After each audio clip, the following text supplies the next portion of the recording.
The history of the Church is a history of art, wars, conflict, and the persecution of dissidents. And to find in the history of Christianity the true history of the Church with a capital C is an art form, and it's not an easy task. Alexander Min.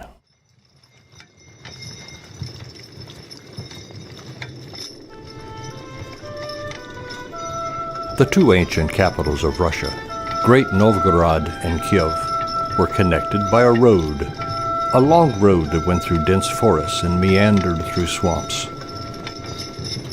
Somewhere in the middle, at the confluence of the rivers, was a place where a traveler could find rest for himself and his horse. Here was a roadside house where one could buy milk, butter, and cheese.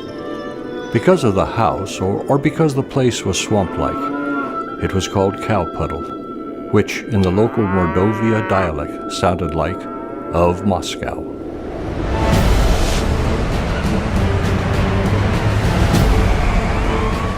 Today, Moscow is the second largest city in Europe, greatly changed from its beginnings as an unsightly small forest village. Its history of prosperity and power is closely intertwined with the history of the triumph of Russian Christianity, as the once pagan city of Rome became the capital of the Western Christian world. Moscow now claims the title of the capital of Eastern Christianity.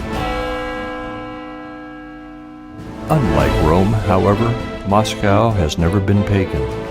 Though the city matured simultaneously with the spread of Christianity in Russia, its people's path to God was not easy. It was often dangerous and bloody.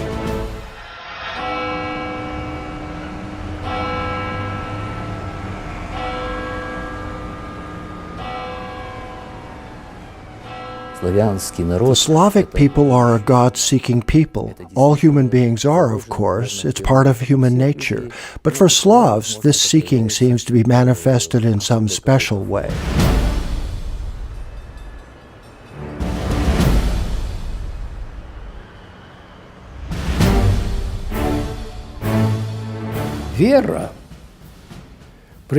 Faith is accepted freely. Faith that is imposed by force has no value. It has no meaning.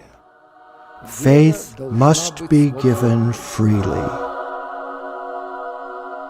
This film is about the Slavic nation's quest for God and the price attached to the right of a free expression of faith.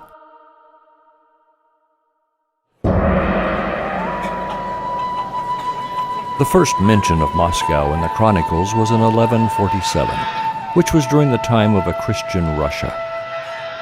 Thus, the emergence of Moscow as a city occurred simultaneously with the Christianization of Russia.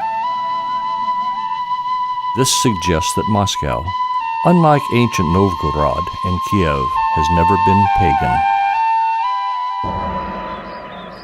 In 1156, Grand Prince Yuri Dolgoruki founded the city of Moscow.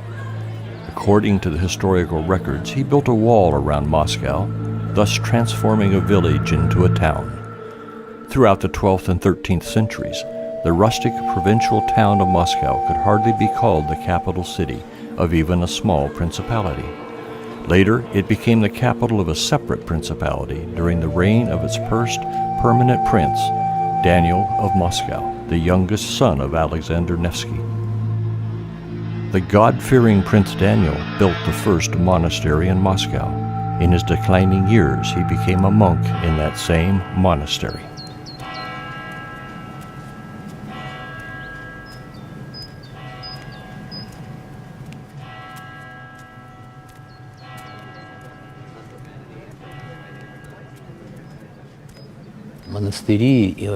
In Russia, monasteries and monastic life in general played a crucial role.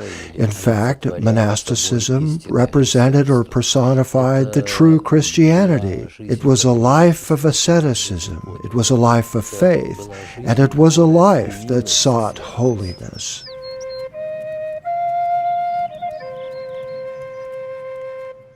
Modern European civilization is rooted in monasticism. All of the first universities in Europe are of monastic origin. The European written languages and cultures are deeply rooted in Christianity, monastic Christianity. The official church itself had little to do with this.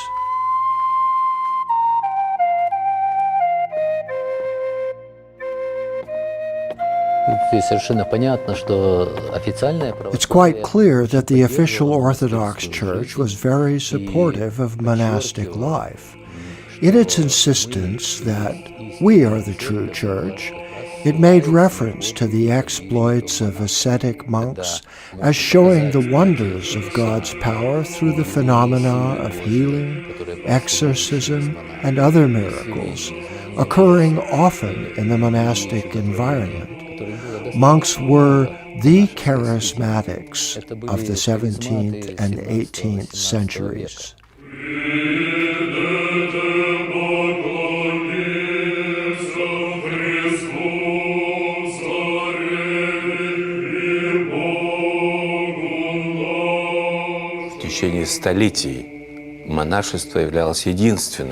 For centuries, monasticism was the only missionary force of the Christian Church. In the monastic movement, the ability to read Scripture in the original language was central to the formation of a monk.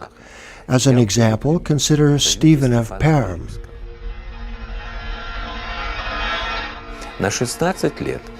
For 16 years, this man locked himself in a cell in order to learn Greek and Hebrew, in order to read the Scriptures in the original languages, and he studied Latin, enabling him to read the Western translations of the text.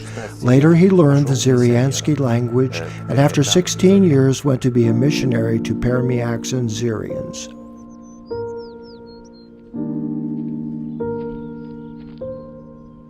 The Syrians were then called the Komi group of tribes. Stephen, born in Great Ushchug, knew northern Russia and loved its open and good-natured people. Becoming a celibate priest, he began to carry out his dream.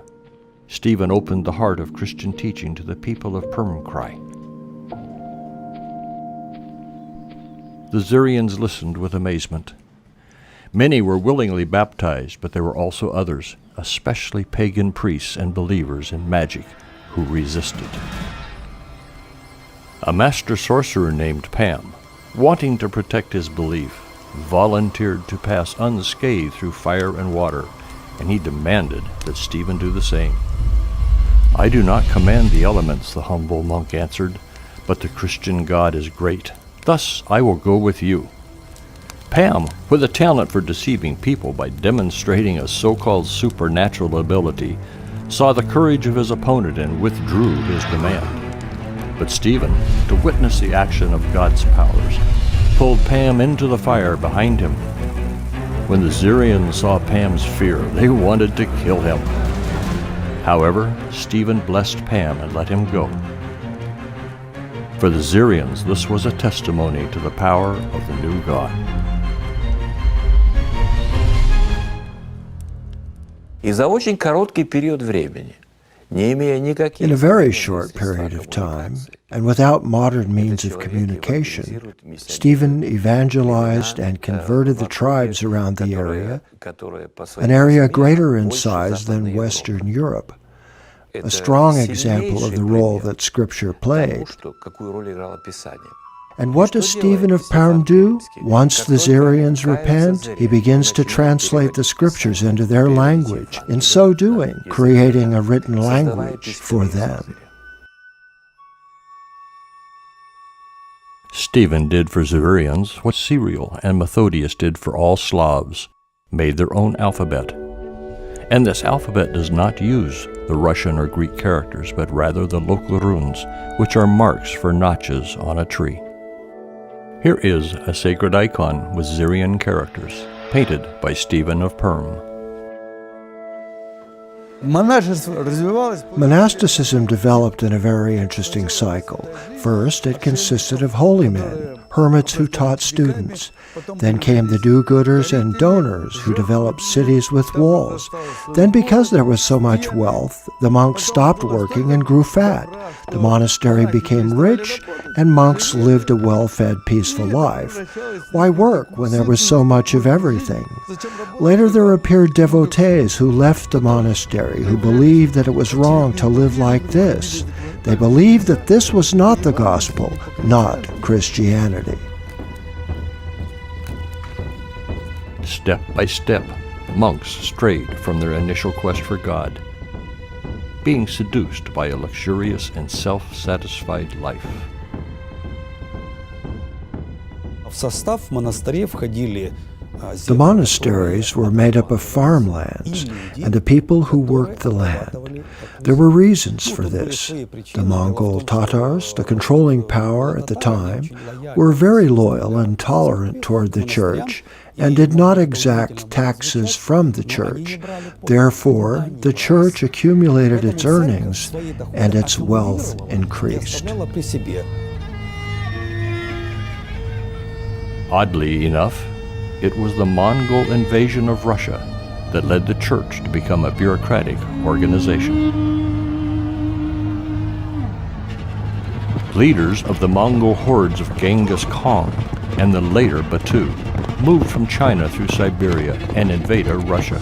There, they conquered and subdued the tribes, charging tribute and destroying cities. But they left no armies and made no attempts to control the area.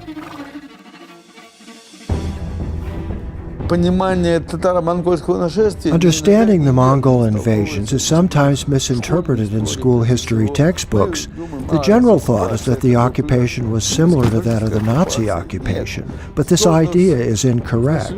Once a town was overtaken, if there was no resistance, it was robbed and its beautiful women, young men, and cattle were taken. Then the hordes would not come again until 20 or 30 years later, after another generation had grown up.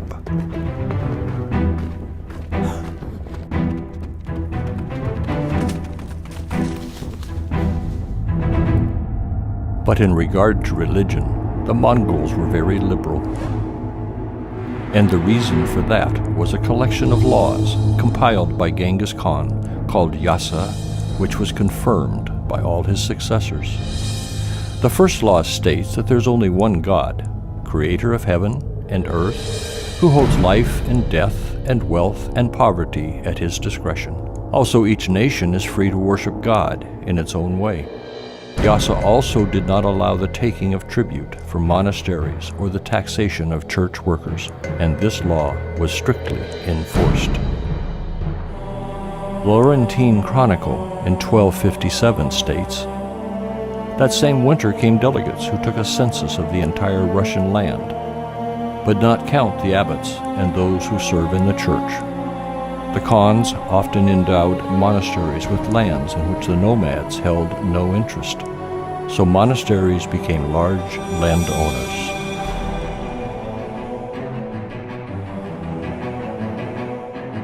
In 1283, Mongol Tatars started issuing special security certificates, which put Russian metropolitans on a par with the princes, and in turn increased the gap between the church hierarchy and the people oppressed by the same Tatars.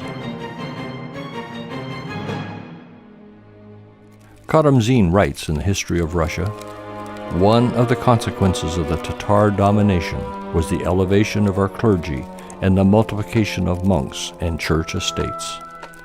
Politics of the Khans, which oppressed the people and princes, protected the church and its ministers and revered the metropolitans and bishops.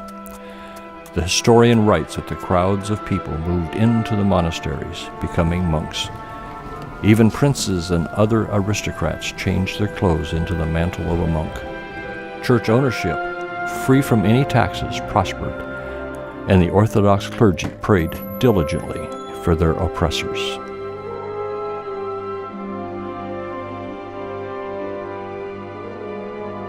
The official church was not interested in severing relationships with the horde.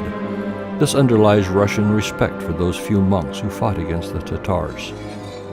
These were Alexander Peresviet, Andrew Aslabia, and of course, Saint Sergei of Radonish.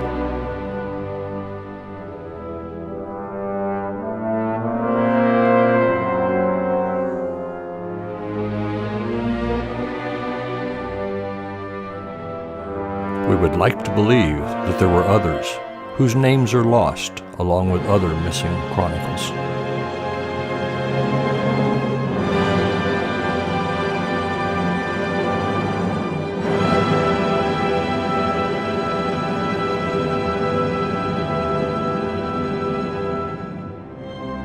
Татаро-монголы вынудили Tatar Mongols forced the administration of the Russian Church to ask questions that had not previously been asked. During the Tatar-Mongolian yoke, upon the Church there appeared a series of movements, especially in the monastic life, independent of the administration. The relationship between the Church and the horde was mutually beneficial. Tatars said, "They pray for us." In turn, the Church gradually became a commercial enterprise, and the Church offices were sold for money. The gap between the clergy and the world had become an abyss. People rebelled against this clergy. One such popular movement became the so-called movement of Strigolniki. The locals were not ready to accept priests who had paid bribes to obtain office. Indignation grew because the demand for priestly office was great, and the ecclesiastical administration conferred recognition upon new people only for a fee. To become a priest, it was necessary to pay a fee, which was almost an official tax. Everyone knew this fact and knew it was the norm at that time. Bribery is not an invention of the Soviet period. It is a much earlier invention. In any case, in the 14th century, this led to the appearance or resurgence of the early Protestant movement, Strigolniki. In the Orthodox Church, it is necessary to understand that one cannot perform a sacrament without a properly ordained minister. Otherwise, that sacrament is invalid. One cannot be baptized, married, or buried without such a minister. But a payment was needed for ordination. People began to read the gospel and found that payment was not needed. It was not in the gospel. Another reason for the people's indignation was that in reading the law of God themselves, people found many inconsistencies between the traditions of the Church and the requirements of the sacred books of the Bible. The point was that the religion of that time could be called the period of dual faith. Academic Golubinsky notes that people just merged Christianity with paganism, but did not replace paganism. Paganism and Christianity were practiced at the same time. The author of the primary chronicle laments, "In words we are called Christians, but in actuality we live an unclean life." Тот, кто начинает изучать Святое Слово, Anyone who begins to study the Holy Word will sooner or later become a Protestant, whether he wears a robe or a civil suit. The great Novgorod. Here began the Strigolniki movement, which was mostly like a natural process rather than an accident. First, it was a city with a collective self-government. Some historians even call it a republic. Second, it was a member of Hansa, the European trading community that made it the richest Russian city. Third, and most important, Novgorod stood out because of its universal literacy. More than half of the surviving birch bark letters and memos were written by women, indicating a high household literacy rate.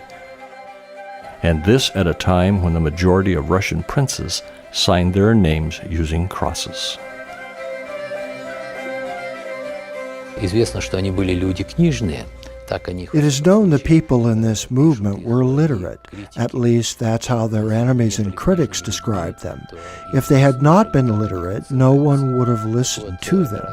But since they were literate, they apparently read the gospel and saw that Christianity must be based on completely different principles from what they saw in their local churches.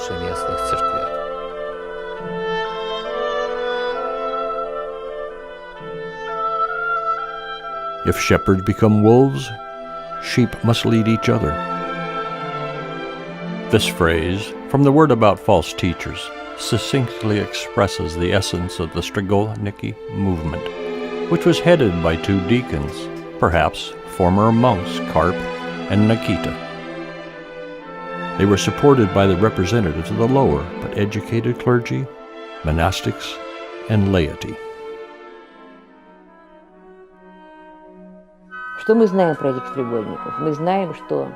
What do we know about those involved in this movement? We know that they formed the first congregations. They couldn't build houses of worship. Instead, they put up crosses and gathered around them. There, they prayed and received their teaching. Here is what was written about their services. They preached in the city squares and by the crossroads. There was street preaching, evangelism, and teaching, which included moral requirements such as what a shepherd should look like and what a Christian should be like. The tarnished reputation of the official church had generated distrust of its traditions and rites. Study of the scriptures convinced those in the movement that apostles lived and taught otherwise. Also, they saw that in the Bible only Simon Magus asked for money for ordination, and for that, he was cursed. Among the Orthodox population had emerged some religious groups that deliberately renounced the church institution in the organization of their church life. They self-organized their communities. They tried to build their lives according to the gospel. Their lives were run by individuals chosen due to their authority. Authority, except for organizational abilities, was trumped by knowledge of the gospel. This is a classic sign of Protestantism. Such religious groups always occurred within grassroots orthodoxy. Religion and the religiosity are living processes, actually a movement. And when this movement takes form and this form begins to squeeze, to limit the vibrant life within, the appearance of sects are evidence of resistance to this formalization. This is a form of the people's Christianity, and the sect always expresses a manifestation of such a grassroots religiosity and remains alive, freer in its manifestations, and claims to have an integral right to protest and disagree. What did the sects reveal? Why were they so important to Russians? Sects revealed that you can talk with God personally, without an intermediary. Russian sectarianism laid the social framework for future Russian evangelical Christianity, that is, hard work and sobriety. This is the idea of Russian sectarians. For them, the quality of life was important. In other words, how you live is how you believe. The main reason for sectarianism was the dissatisfaction of the common people with the spiritual life of the official church.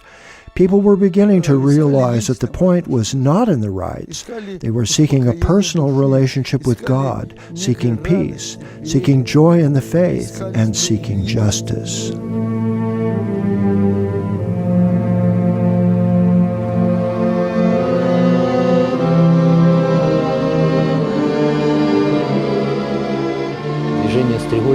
The Strigolniki movement was a very original, purely Protestant movement because it began with a protest, was accompanied by protest, and in fact was suppressed as a typically reoccurring Protestant movement by the state apparatus.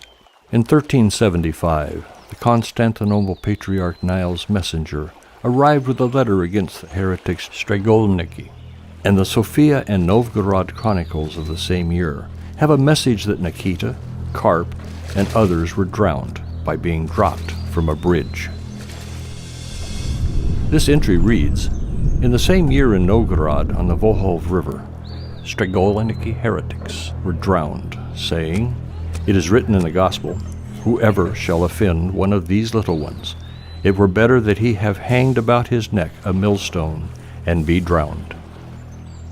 Quoting the Gospel while executing others were those who advocated bribery and do not want any change. But despite such a brutal massacre, 50 years later, the Strigolniki communities were not only in Novgorod, but in Pskov. The annals of 1425 stated that so many were drowned that the Volhov could not carry its own water. То есть была тайная церковь в Пскове. Поэтому я по праву... There was a secret church in Pskov, so I rightfully call Novgorod the cradle of the evangelical movement in Russia. In its reprisals against Strigolniki, the Russian Church opened a new page in its history that contains the one name that terrifies: the Inquisition. And this was its fatal mistake. The Strigolniki argued against the sale of priesthoods, and rightly so, for in this the Russian Church had been mistaken. They continued to persecute and kill, but the movement of those seeking God could not be stopped. Isn't this interesting? The Strigolniki movement was 100 years before Luther and the Reformation in Europe. It occurred during the time of Jan Hus and the Hussite Wars. We know what happened with Jan Hus. While being burned at the stake, he said, exactly in 100 years, a white swan will fly and nobody will stop it. And then, exactly 100 years later, something happened that in world's history is called the Reformation, led by Martin Luther. And what's happening at this time in Russia? The same ideas of reform had already been formed within the Orthodox Church. There were three directions. These included the non-possessors, the Josephites, and the Judaizers. The movement of the Judaizers was a kind of continuation or even a culmination of all the previous spiritual grassroots movements that had occurred on Russian land. At the end of the 15th century, this Novgorod-Moscow movement of believers actually enveloped the whole country and all walks of life, ranging from simple people up to princes. Political leaders of that time shared the ideals and beliefs of the Judaizers movement. The Metropolitan Zosima himself identified with the Novgorod-Moscow movement of believers. There's no doubt that the first people who were carriers of Protestant ideas were ministers of the Orthodox Church, and this so-called heresy of the Judaizers, which had no relation either to the Jews or to Hebrews, was an original movement, an original search by Russian and other Slavic peoples to find the truth of God, which is in the Gospel. The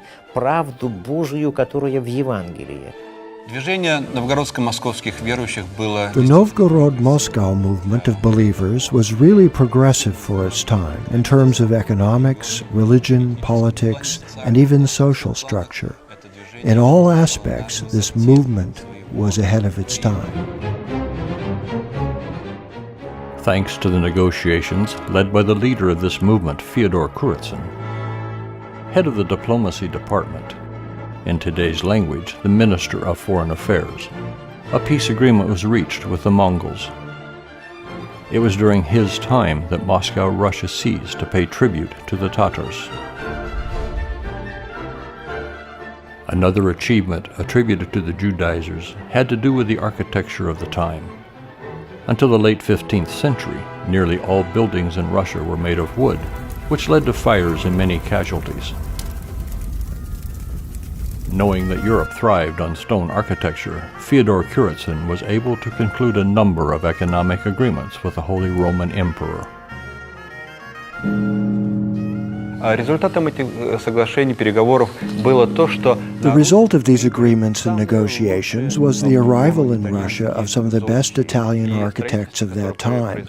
Construction by these architects was carried out with the direct participation and under the observation of Fyodor Kuruczyn and other participants from the Novgorod-Moscow movement.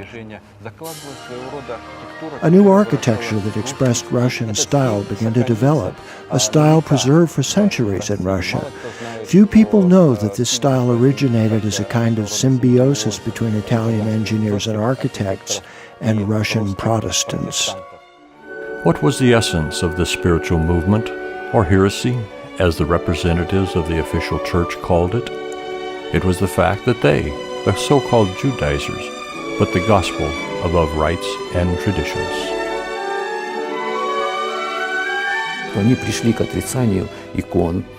They denied the icons and many rites and maybe even espoused adult baptism. This movement represented a set of individual groups, but all of them were united by the observance of the Sabbath as a day of rest, and, very importantly, they began to observe the 10 Commandments. Thus the name Judaizers, and the commandments called the Jewish Decalogue. Gennady, Archbishop of Novgorod, wrote to the Moscow Council that the priests he arrested were seducing the people through the Jewish Decalogue. So the council did not debate about faith, but to execute the heretics, hang and burn. почему их обвинили в том, что они Why were they accused of abandoning Jesus Christ and the New Testament? The fact is that Greek canon law allowed execution only when one refused Christianity and returned to Judaism. In other cases, execution was forbidden. So eager were the Russian inquisitors to shed blood and confiscate the wealth of the Novgorod-Moscow believers, and indeed the Novgorod-Moscow believers were a developed class, including the economically developed class, which were a wealthy stratum of Russian population, that the inquisitors make charges which would allow them to execute these people and to take away their entire estate. Thus, the only accusation possible was to charge them with a return to Judaism and a repudiation of Jesus Christ, which in fact was not the case. If the history of Russia had unfolded differently, it might have been a forerunner of the Western Reformation. But instead, it was lit by the fires of its own Russian Inquisition. What has happened? How could such a massive, progressive movement close to the royal court suddenly be persecuted and pursued with incredible brutality hitherto unprecedented in Russia? People were sawed alive, tortured in cells, burned in the squares. These were the people who built the country, regained its independence, provided the education, and taught crafts. What had they done to the Tsar and their fellow Russians that they were so ruthlessly destroyed? The answer must be sought in the dynastic crisis that occurred in Moscow in the last decades of the 15th century.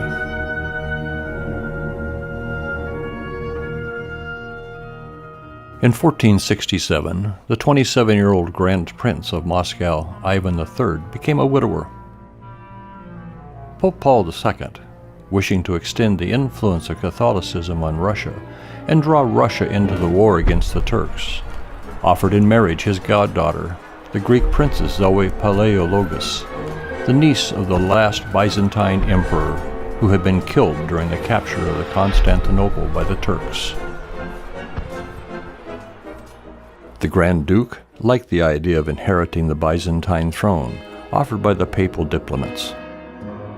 A man who had served in the Russian royal court, the Italian Gian Battista della Volpe, whom the Muscovites called Ivan Friazin, was sent to Rome to woo the bride for the Grand Duke.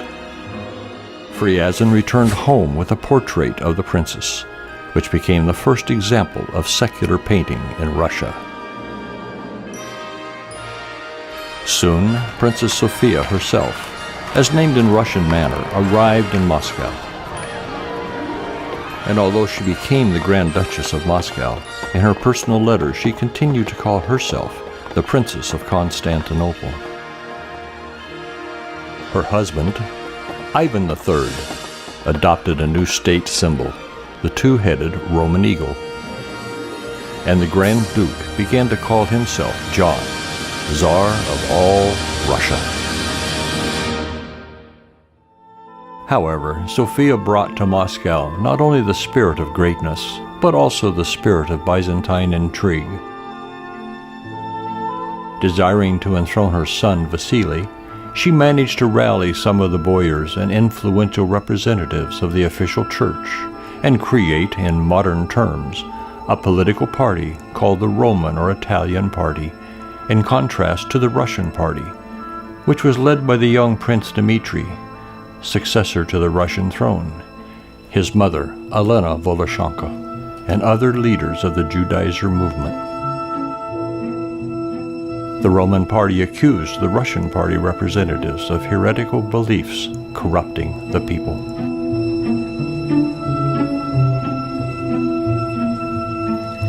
Sophia, who had managed to enchant Tsar Ivan, was able to instill this idea in him. Prince Dmitri and his mother Helena Voloshanka were taken into custody, and Ivan III gave Dmitri's throne to Sophia's son Vasily, perpetrating his autocracy of all Russia.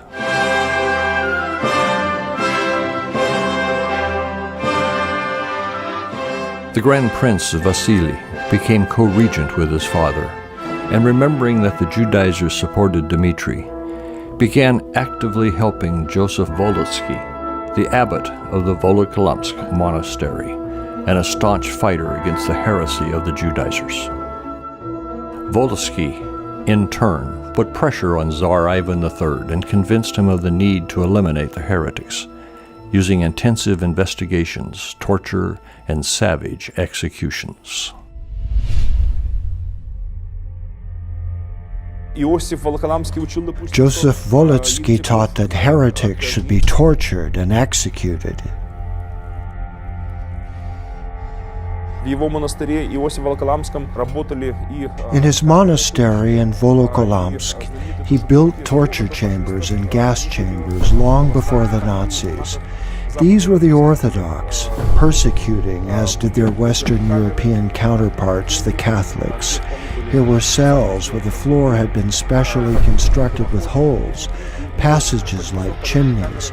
Beneath them, under these cells, was fuel for the fires, rags, leaves, and smoke that tortured the people to death.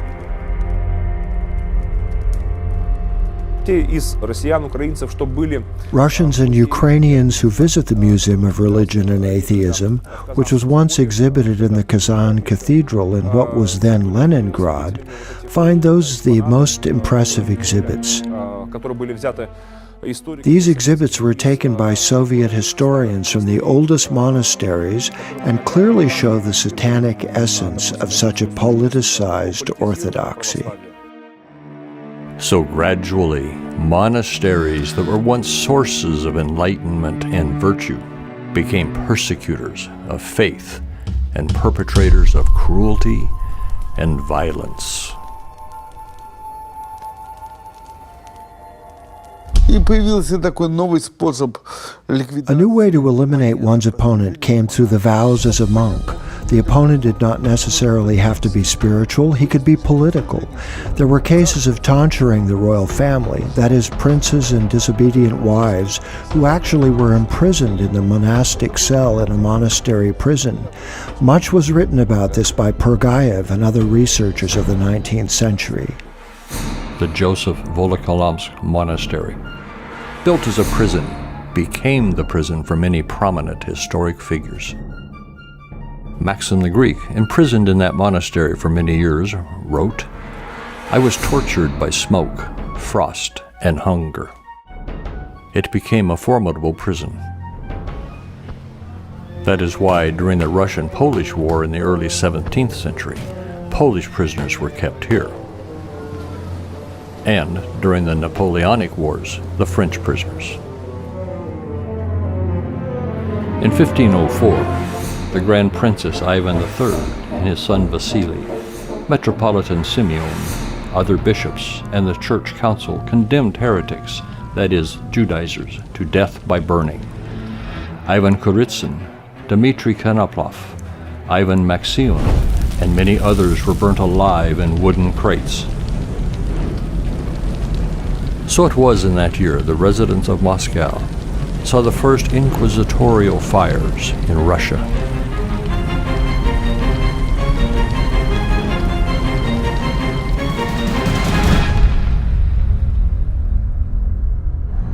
Grand Duchess Elena Voloshanka was poisoned in the monastery prison, and young Prince Dmitry, on the orders of his half-brother, was placed in the closed chamber, where in chains he died 3 years later. Vasily III's reign was marked by brutality, but a particularly bloody ruler was his son, the grandson of Sophia, known as Ivan the Terrible. And though the fires continued to burn and the Russian Inquisition was gaining strength, yet a wave of Judaizer movement continued to roll across the expanses of Russia. As a result, the official church at the Stoglov Council convened in 1551 was forced to make a decision that is active yet today. It states that in addition to Sunday, Christians should rest and conduct worship services on Saturday in every Russian Orthodox church. This conciliatory decision was assured by the authority of Apostles Peter and Paul. And it was not the only contribution of Judaizers to the development of the Russian Church. The first theology, which was a real, systematic, and Christian theology in Russia, emerged from among the Novgorod Moscow believers as they attempted to interpret for the people the gospel and show the beauty of Jesus Christ. They attempted to show that a relationship with God comes first, before any church rites, before any rituals that an official church proposed. Along with the ideologues of the Inquisition, in the same century were those Orthodox priests who carried the gospel to the people as well as the Spirit of Christ. If we assume Joseph of Volokolamsk to be the father of the Russian Inquisition, or the great inquisitor of the Russian Orthodox Church, insisting that the Bible was only for internal use and to be used only as a liturgical book, then over against him we must see Nilus of Sora. This was an enlightened man of God who recognized that the Bible is not only for the church, not only for its services, but it is for the common man. It is for everyone's knowledge. It is for all. Nilus of Zora was a copyist of the theological books in the Syrio-Belozorsky monastery. After leaving the monastery, he founded a skete, which is a small monastic settlement consisting of hut cells, where the monks who were accepted had to be educated and able to read the scriptures. Nilus argued that one can only know God through His Word. He himself lived according to the gospel. When the council condemned the Judaizers, he was the only one who publicly declared the heretics could not be executed. However, he gained fame with his sermons about generosity. Statements that monasteries should not be landowners and that monks should not be dependent upon the work of slaves, but on themselves to earn their daily bread. In other words, the church should not acquire wealth. He hearkened back to the apostolic church model. Disciples and followers of Nilus of Sora became known as non-possessors.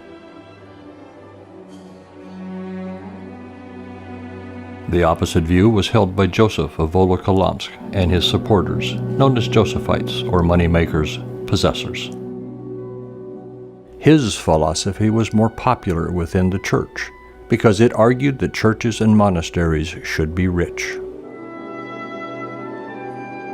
Появилось новое направление. A new direction began to emerge.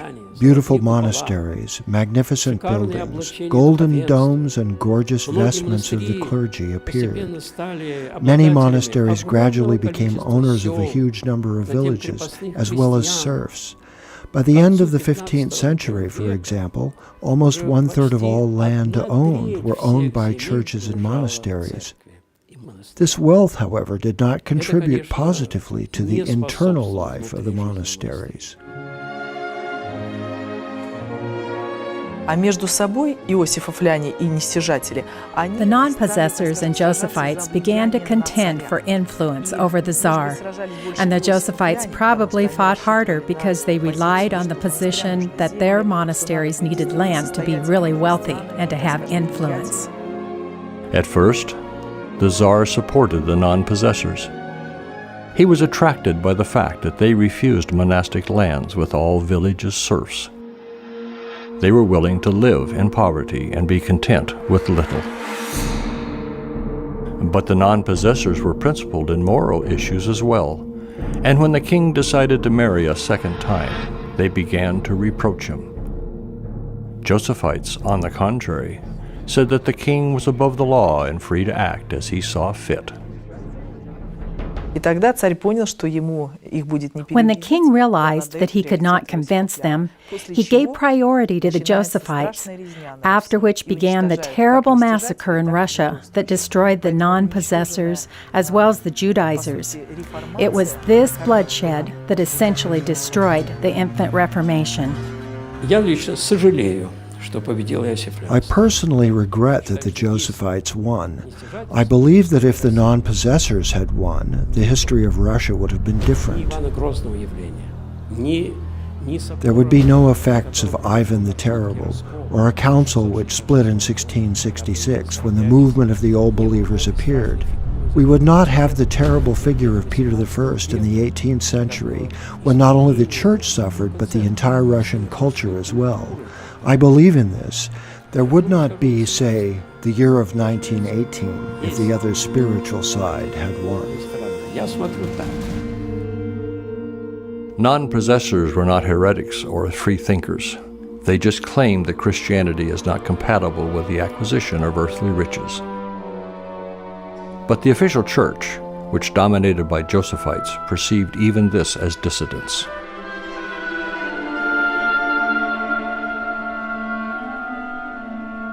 Почему русская церковь, давайте называть православную русскую церковь, Why was the Russian Orthodox Church so harsh toward the dissidents or toward dissidents? Why? Because the Russian Church associated itself as the ruling church. Any dissenter was a potential enemy. The marriage of the Moscow sovereign with the Greek princess gave him the right to be called Caesar, or in the Russian manner, a Tsar. The double-headed eagle, coat of arms of the Paleologos dynasty, became a symbol of the Moscow state. The Moscow state itself became the successor to Byzantium. Realizing this, the spiritual hierarchy sought to build a church life according to the Byzantine canons. Within the Orthodox administration, there has always existed an Inquisition. The Orthodox Inquisition has its roots in Byzantium. When we talk about Volotsky, in principle we are talking about the radicalization of the Orthodox administration. And such administrative psychosis, I would say, it is typical of the Byzantine Christianity and typical for church administration, which in turn became the state church. This is an administration that is trying to stifle any awakening movement that exists against official doctrine. With Byzantinism, there is almost no room for other Christian groups except the official group. This is the main reason that only Orthodoxy could take root in Russia, and all other groups have had much difficulty taking root. The decisive steps towards establishing Byzantinism was done by the church itself. Moscow's highest priest, Metropolitan Zuzima, first named Moscow the Third Rome, and later the idea was substantiated by an elder monk, Philippi. Смотрите, первый. The first Rome fell to Catholicism, to heresy. The second Rome fell in Mohammedanism. The third Rome is Moscow. And God loves a trinity. No fourth will be. So if Moscow, the third Rome, falls, what will next come? Antichrist. Any feeble effort against the church was perceived as the work of the Antichrist. Such a concept put the church in a unique position, giving it the right to prosecution and punishment of dissidents. But in order to exercise this right in practice, it needed the support of the secular authorities, in particular the Tsar. The supreme power of Caesar, who was the head of the church, was typical of Byzantium. The Byzantine Emperor Justinian described in his novella, his body of civil law, a model ideal of the relationship of church and state, which he called a symphony. According to Justinian, the state and church are two heads, which should support the governance or society in general. The same idea migrated to Moscow, the third Rome, with its double-headed eagle. This idea has always existed in the Russian Empire, and it exists today. Формула Третьего Рима, да, о четвертом не бывать, как тогда провозглашали. The formula of the third Rome, a fourth will not happen, was the model of full integration of church and state. When there is such an integration, there are no examples for the state to follow in becoming more humane or spiritual. В то же время церковь ощущала реальные проблемы. At the same time, the church felt the real problem of this integration when it turned into a tool of the state. Инструмент государства. Инструмент, который... A tool by which the state could keep its citizens in subjection to the framework of the system, a regime that a particular state was comfortable with. Для государства удобным. Церковь переставала выполнять. The church ceased to function, and this is a huge problem, which, I think, led to a crisis of Catholicism and Orthodoxy in that time, and a crisis which continues today. В своде законов Российской империи в царское время. The laws of the Russian Empire in Tsarist times designated the following. The head of the church was the imperial majesty. That is, it was confirmed by documents approved by the state, within the law of the state, and in the code of the Russian Empire. Церковь в большинстве своем, особенно еще раз, если мы говорим о православной церкви. The church, for the most part, especially if we're talking about the Orthodox Church, was subordinate to the state and the head of the state, and not to God, whether the head called himself Tsar, Prince, Emperor, or President. Президент.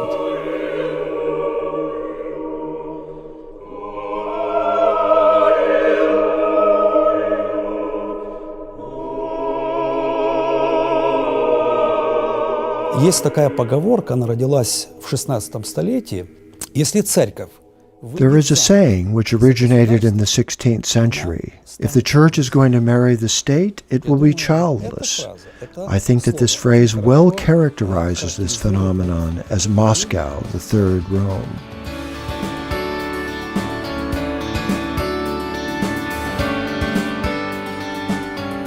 We are people. From birth, our inherent desire is skyward. In the cradle, we all look up.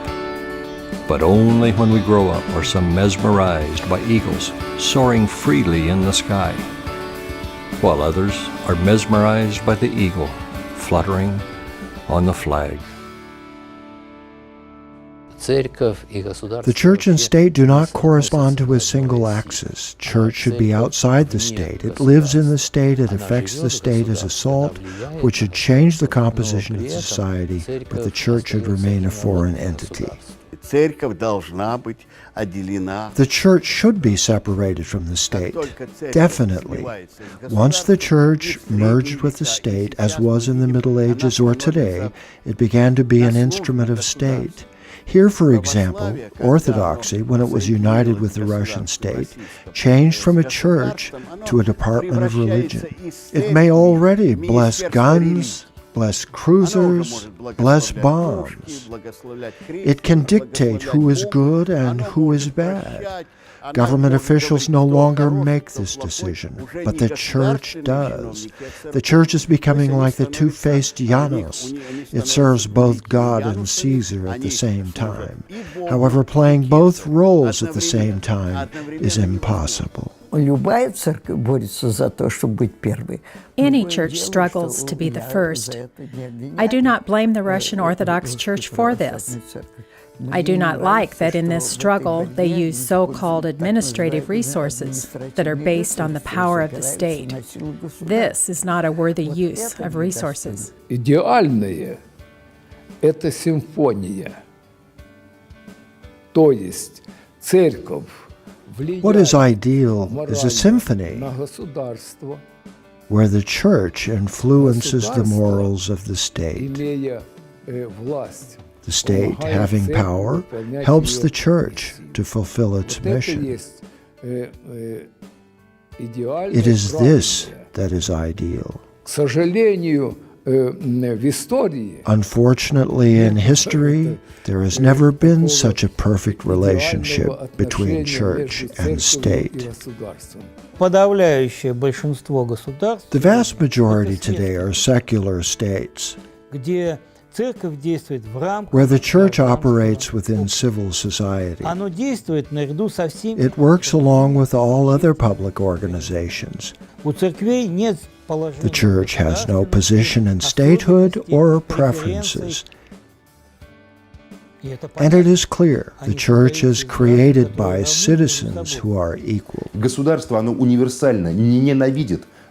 Government is universal in its hate of any spiritual search because walking in the path of a spiritual search is outside the control of the state. When I was baptized, I felt myself a Christian. I realized that I was free. I'm not afraid of anything, not the Communist Party or the KGB or the state. Nothing. Not this bureaucracy. I realize that I do not have a judge other than God, and that my relationship with the state is my inner contract. If I do not like the state, I do not owe anything as a Christian.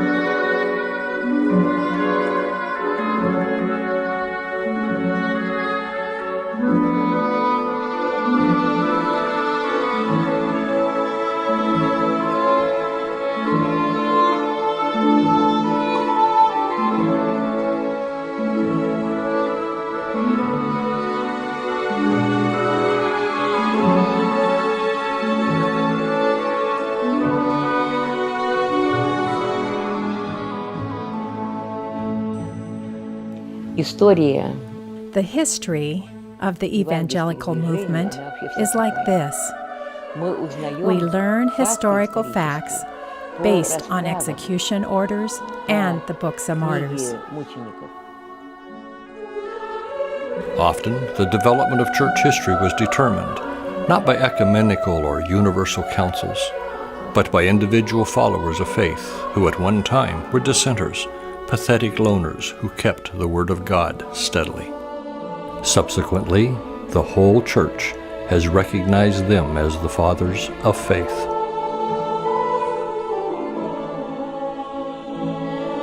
So Jesus said to people like them, "If you were of the world would love its own. And as you are not of the world, but I chose you out of the world hates you. The servant is not greater than his Lord. If they persecuted me, they will also persecute you. If they kept my word, they will keep yours."